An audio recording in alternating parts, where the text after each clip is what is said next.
मी सांगली जिल्ह्यातून सांगली जिल्ह्यातल्या micro finance कंपनीवरती कारवाई करावी अशी मागणी महिला संघटनांनी केली आहे आणि त्यासाठी थाळी मोर्चा काढण्यात आला. काही दिवसांपूर्वीच मायक्रो फायनान्स कंपनीकडून पैसे परत मागण्यासाठी महिलांना महिलांना सांगण्यात आलं होतं की तुम्ही वेश्या व्यवसाय करा, मात्र कंपनीचे पैसे परत करा. त्यामुळे महिला संघटना प्रचंड आक्रमक झाल्यात आणि मायक्रो फायनान्स कंपनीवर कारवाई करावी अशी मागणी या महिला संघटनांकडून केली जाते. सांगली शहरामध्ये गोरगरीब आणि कष्टकरी वर्ग वास्तव्यास असणाऱ्या वस्त्यांमध्ये मायक्रो फायनान्स कंपन्यांच्या माध्यमातून गरिबांची फसवणूक केली जाते. महिला समृद्धीच्या नावाखाली महिलांचे बचत गट तयार केल्यानंतर त्यांना कर्ज देऊन महिलांकडून गुंडगिरी पद्धतीनं कर्ज वसुली सुरू झाली आहे आणि याचाच निषेध करण्यासाठी आज सांगलीमध्ये महिलांनी जिल्हाधिकारी कार्यालयावर थाळी आणि लाटणं मोर्चा काढला.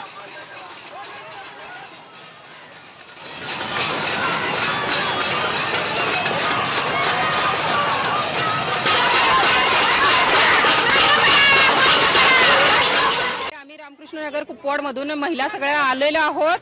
तर कलेक्टर साहेबांनी ह्याच्यावरती चांगल्या प्रकारे विचार करून की नाही आम्हाला न्याय मिळवून द्यावा, कारण ह्या फायनान्स कंपन्यांनी आम्हाला इतक्या जाचं काठी दिलेल्या आहेत आणि आम्हाला इतका त्रास दिलेला आहे. या लोकांनी अक्षरशः महिला आत्महत्या करतायत. महिला घरातले सगळं हे विकायला लागले, भांडे विकायला लागलेत, सोनं विकायला लागले. महिलांच्या घरात आता काही सुद्धा नाहीये. फायनान्स कंपन्यांच्याकडे हप्ते भरण्यासाठी आमच्याकडे काही शिल्लकच राहिलेलं नाही. त्यामुळे ना कलेक्टर साहेबांनी आमच्या विनंतीला मान देऊन आम्हाला सर्व एवढ्या महिलांना सगळ्यांना मान देऊन त्यांचा मान राखून त्यांनी आम्हाला चांगला काहीतरी निर्णय द्यावा. मला महिलांच्या बद्दल आम्ही हा जो मोर्चा काढलेला आहे, खरंच आम्ही घरोघरी जाऊन प्रत्येक महिलांची पडताळणी करूनच आम्ही हा मोर्चा काढलेला आहे. अगदी मरणाच्या एक महिलांना घरातून हाकलून दिलेला आहे आणि अगदी फायनान्स कंपन्या, जनलक्ष्मी रिसेट सारख्या कंपन्या आत शिरून महिलांना दमदाटी देतात, पोलीस स्टेशनचा धमकी देतात. याच्यातून महिलांना, गोरगरीब महिला घाबरून जाऊन आत्महत्येपर्यंत पोहोचायला लागलेत. हे सगळं थांबावं म्हणून मी 2 शब्द सांगत आहेत. भारतात जलवाहतुकीला चालना देण्याचे प्रयत्न सुरू आहेत, मात्र दुसरीकडे शिपिंग क्षेत्रात काम करणाऱ्या कामगारांचे प्रश्न अनुत्तरितच आहेत. त्यामुळे शिपिंग क्षेत्रात काम करणाऱ्या सिमेन्स कामगारांनी आंदोलन सुरू केलंय. मुंबईतल्या शिपिंग कॉर्पोरेशनच्या कार्यालयावर कामगारांचा मोर्चा निघाला, तर अंदमानसह भारतातल्या वेगवेगळ्या बंदरांवर उभ्या असलेल्या जहाजांवर कामगारांनी आंदोलन केलं. या आंदोलनासंदर्भात आढावा घेतलाय आमचे प्रतिनिधी महेश बागले यांनी.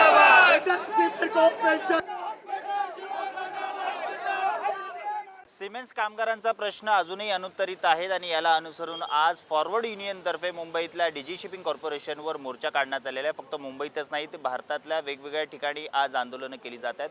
माझ्यासोबत आता जनरल सेक्रेटरी आहेत नरेश बिरवाडकर, त्यांच्याकडून जाणून घ्या. सर, आज मुंबईतलं जे आंदोलन आहे त्याबद्दल सांगा आणि महाराष्ट्रात जी वेगवेगळ्या ठिकाणी आंदोलनं झाली त्याबद्दल सांगा.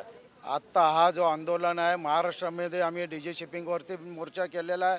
कलकत्त्यामध्ये बोटी बंद आहेत, अंदमानला बोटी बंद आहेत, मुंबई डॉकमध्ये आणि अँकरेजला बोटी आहेत, JNPTला बोटी बंद आहेत, सिंगापूरला बोटिंग आहेत, फिजुराला बोटी बंद आहेत आणि मलेशियामध्ये सुद्धा बोटी बंद आहेत, ऑस्ट्रेलियामध्ये बोटी बंद आहेत.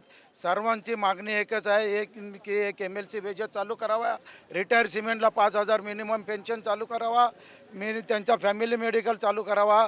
कारण शिपिंग कंपनी कामगारांचे पैसे कापून घेत आहेत इतक्या वर्षानुवर्ष, पण त्यांना एकही रुपयाचा बेनिफिट मिळाला नाही. शिपिंग कॉर्पोरेशनचे आज माझ्याबरोबर 40 वर्ष काम करूनसुद्धा रिटायर झाला, एकही बेनिफिट मिळत नाही. त्यांच्या शोर वर्करला जो पूर्ण पेन्शन, फॅमिली मेडिकल सर्व मिळते, पण जहाजाचा जो प्रोडक्शन, जो जहाज कामगार आहे, जो सिमेन आहे, तो प्रोडक्शन म्हणून जो इंडस्ट्रीचा प्रॉफिट आहे, पण त्या कामगारांनाच वंचित आणि गुलामापेक्षा बी आज परिस्थिती त्यांच्यावरती लादली जाते. MLC वेजेस इम्प्लिमेंट करत नाही, पण मॅनिंग कमी बाय फोर्स जबरदस्ती पोलिसांना घेऊन उतरवण्याचा प्रयत्न केला जातोय. मला सांगा की शिपिंग कॉर्पोरेशनचा हा मुद्दा प्रश्न आहे, कामगारांना त्यांचे वेतन व्यवस्थित मिळत नाहीये. नितीन गडकरी हे सांगतात की जलवाहतूक आपण वाढवणार आहोत, वेगवेगळ्या गोष्टी आपण करणार आहोत, पण खरंच का मंत्र्यांकडून पण याच्याकडे लक्ष दिलं जात आहे? मंत्र्यांकडून तर कुठलंच लक्ष दिलं जात नाही. वाहतूक वाढवले पाहिजे. जलवाहतूकमध्ये काम करतात त्यांच्या फॅमिलीचा, त्यांचा पगाराचा, त्यांचा स्टँडर्डचा कोणीच विचार करत.